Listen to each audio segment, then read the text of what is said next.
Strategic ambiguity is when a state practices or follows two seemingly different foreign policy tracks simultaneously.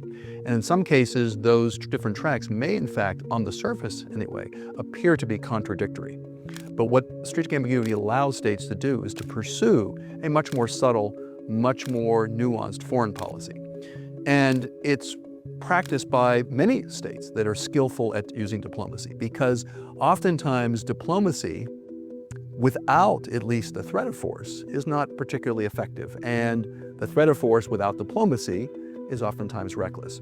So states do practice strategic ambiguity by following different approaches, different tracks, different channels, different currents of their foreign policy in order to buy themselves flexibility, dealing with threats or opportunities. And it also gives the international system a bit more elasticity, allows it to breathe, and allows conflict mitigation to take place more effectively.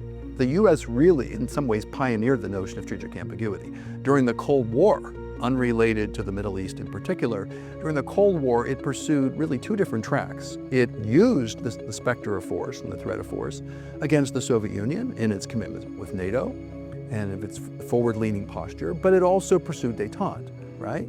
So it combined two seemingly contradictory foreign policy tracks, but it worked together to develop a more balanced foreign policy. In the Middle East in particular, the US was able to pursue strategic ambiguity by positioning itself as an honest broker, or at least a plausible broker, in peace negotiations between Israel and the Palestinians, between Israel and Syria at different times.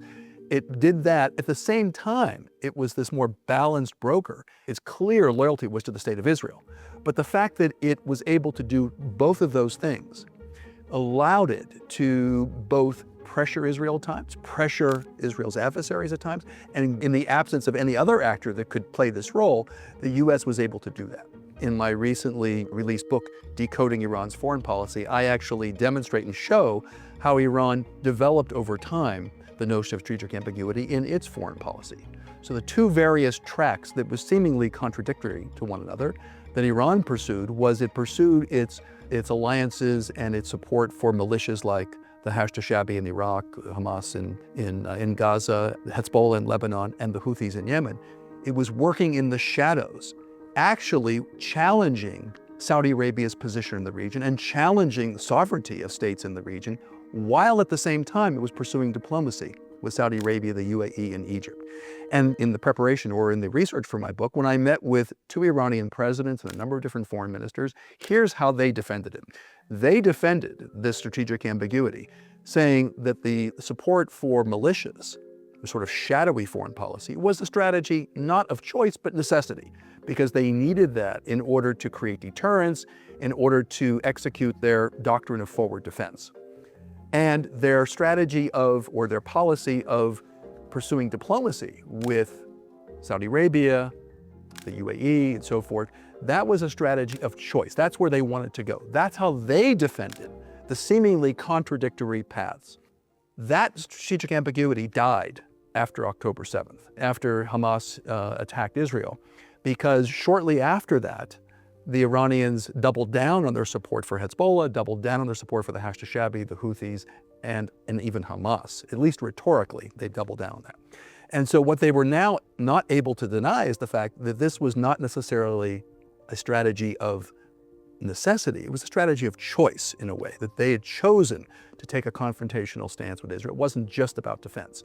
So that then ran into contradiction. It contradicted their policy of diplomacy with Saudi Arabia and the United States. It complicated the strategic environment for Iran. It didn't help their strategic environment at all. So they lost strategic ambiguity. And the United States similarly lost strategic ambiguity. We thought prior to the 12-Day War, or in the early days of it, even the early days of the 12th Day War, we thought the United States might play a constructive role, perhaps. Even though they apparently gave Israel a green light, they could play a constructive role, not necessarily fall into the notion of bombing Iran, but would play a diplomatic role and pursue negotiations with Iran. Once the United States actually committed to bombing Iran, bombing the nuclear sites of Natanz, Isfahan, and Fordow, they now also, it was very, very clear, they were not a plausible broker. They were not a mitigator of conflict. They were a protagonist. They were a contributor to the conflict. The United States has now removed the veil of any impartiality, any real desire for diplomacy. So it makes the Iranians much more distrustful of the United States, and it makes it much more difficult for Iran to pivot.